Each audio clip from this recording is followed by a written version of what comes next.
और अपनी सामर्थ्य अनुसार उस जीवन में कुछ ही परिवर्तन कर पाते हैं। मनुष्य को मनुष्य इसीलिए कहा जाता है कि अपने जीवन में बदलाव कर सकता है। बदलाव करने की क्षमता दूसरे प्राणियों में ना के बराबर है।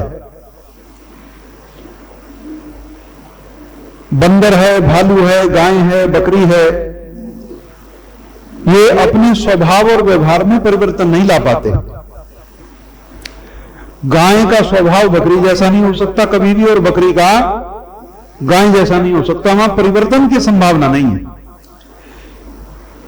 और इसी में मनुष्य जीवन की महानता छिपी हुई है कि मनुष्य चाहे तो अपने जीवन को बदलाव दे सकता है। और इसके बहुत सारे उदाहरण आप सबने जीवन में देखे सुने हैं। अमीचंद जो बड़े अच्छे गायक थे, बड़ी मधुर कंठ उनका था, परंतु जीवन अच्छा नहीं था। स्वामी जी के मंच से वो अक्सर भजन गाते तो लोग स्वामी जी को कहते कि किसे बैठा लिया आपने मंच पर।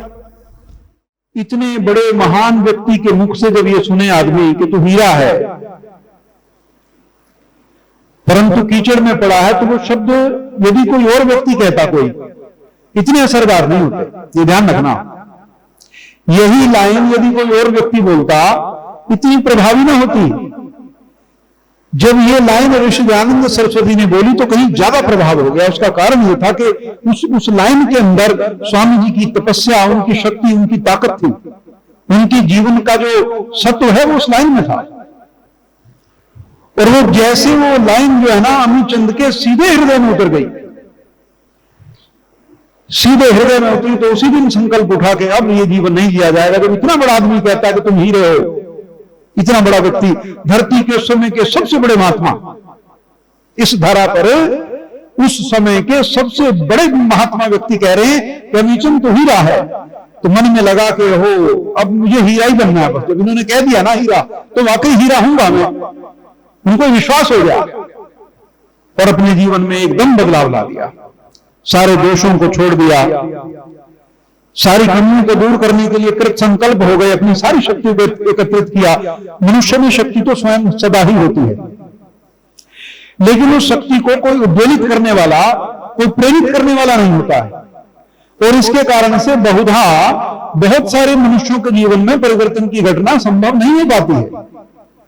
जो कोई एक बड़ी शक्ति से युक्त व्यक्ति जिसने अपने जीवन का भरपूर निर्माण किया हो और अपनी चेतना का भरपूर विकास किया हो, जब वो आपके बारे में कुछ कहता है तो बहुत बड़ी बात हो जाती है और उससे शक्ति लेकर आप अपने जीवन में काम करते हो। उन्होंने परिवर्तन किया तो क्या हो गए। स्वामी श्रद्धानंद जी के बारे में आपने सुना है, वो मुंशी राम हुआ करते थे। उनके जीवन में भी ऐसा कोई दोष नहीं था जो ना हो। उन्होंने अपना जीवन बदला। तो ये बहुत सारे उदाहरण हमारे और आपके बीच में हैं कि हम अपने जीवन में परिवर्तन करते हैं। और शर्त यह है कि जो परिवर्तन के लिए जो व्यक्ति है और मैं जिसको परिवर्तन करना है, दोनों उपयुक्त होने चाहिए। जो मुझे मार्गदर्शन करने वाला वो भी उपयुक्त हो और मुझे भी उस जगह उपयुक्त होना है। एक बात और आप ध्यान रखना, हम बहुत बार व्यक्ति के किसी एक दुर्गुण को पकड़ते हैं कि इसमें ये दुर्गुण है, ये दुर्गुण है, ये दुर्गुण है, और उसको लेकर उसकी इतनी भर्त्सना की जाती है समाज में कि उसके वापस लौटने के कारण समाप्त हो जाते हैं धीरे धीरे। और उसके अंदर सत्व जबकि रहता है, ये भी ध्यान रखना, सत्व रहता है, वो सत्व उन दुर्गुणों के नीचे दबा रहता है। क्योंकि यदि सत्व का प्रभाव ना हो तो जीवन में परिवर्तन संभव नहीं है, ये ध्यान रखना। श्रद्धानंद चाहे जितने मर्जी मुंशी राम के रूप में किसी भी प्रकार के कुकर्मों में फंसे हुए क्यों ना हो, लेकिन कहीं ना कहीं उनके जीवन में सत्व भी था। तो जरा सा सहारा पाते ही वो सत्व चल पड़ा। यदि वो वास्तव में पूरी तरह से दुर्गुणों के चंगुल में थे तो आजाद कैसे हो गए।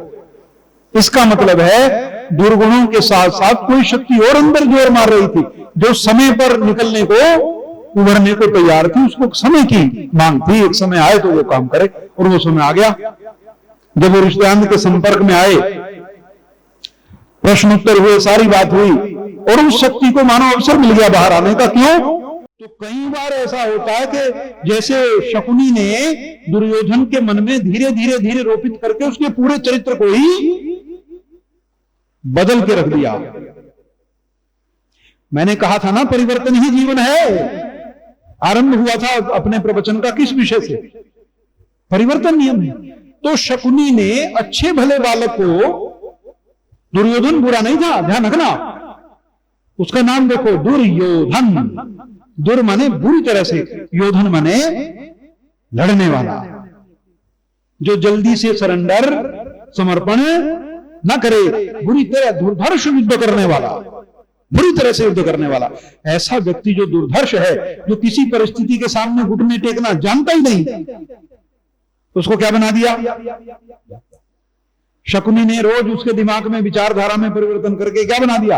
अपने ही भाइयों का शत्रु, अपने ही भाइयों का शत्रु बना दिया उसको। हो गया विचारधारा का परिवर्तन, देख लो। ऐसी विचारधारा रोपित कर दी उसके मन में। उसके बाद पांडवों में उसे भाइयों के दर्शन नहीं हुए। भगवान कृष्ण उसे समझाते हैं कि भाई तुम ये क्या करते हो? एक ही परिवार के तो तुम हो, बहुत पुरानी बात तो है नहीं। तुम्हारे दोनों के पिता सगे भाई हैं, ये बहुत पुरानी बात थोड़ी है। तुम तो अभी की बात, तो अभी ताजा हो, अगली पीढ़ी हो, बहुत समझा रहे हैं, और ऐसे क्यों करते हो?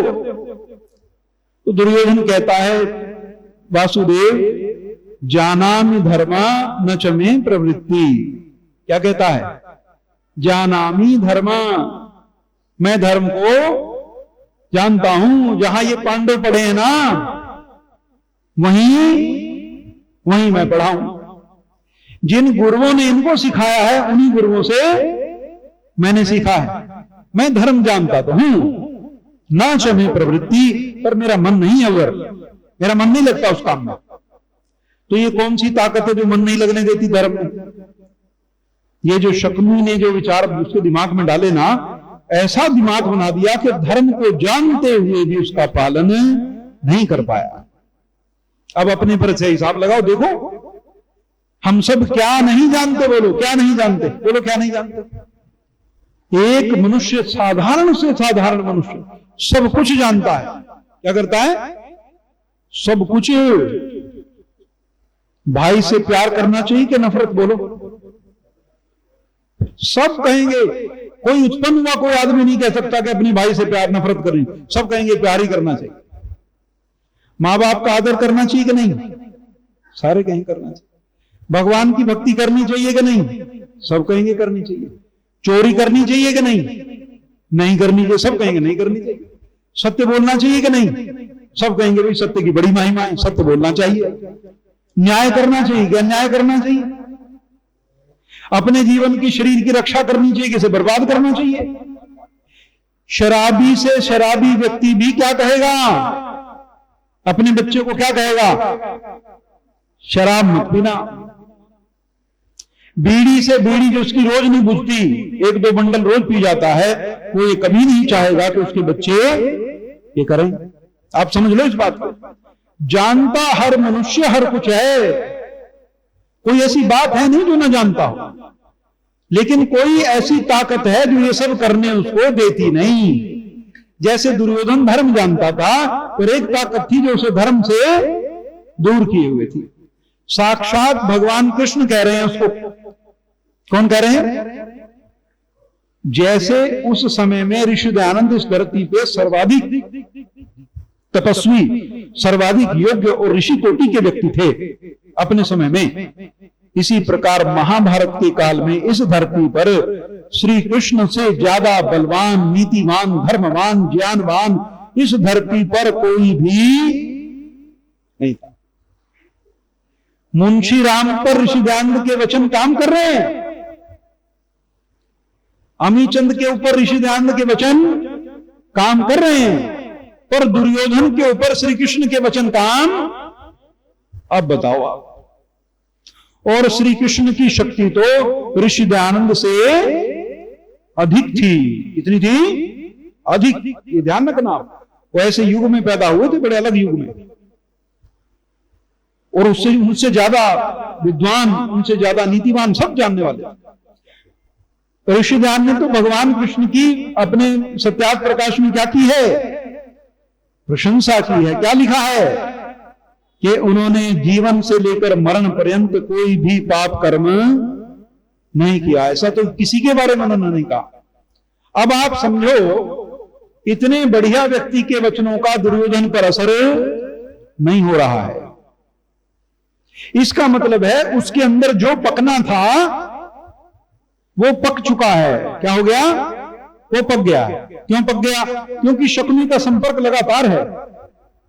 क्या है? लगातार संपर्क है। और जैसी वो कोई अच्छी बात करता है, फट वो फूंक मारता तुरंत। धूर्त से धूर्त व्यक्ति, चोर से चोर व्यक्ति भी के दिमाग में भी कभी अच्छे विचार आते हैं, ध्यान रखना, आते हैं।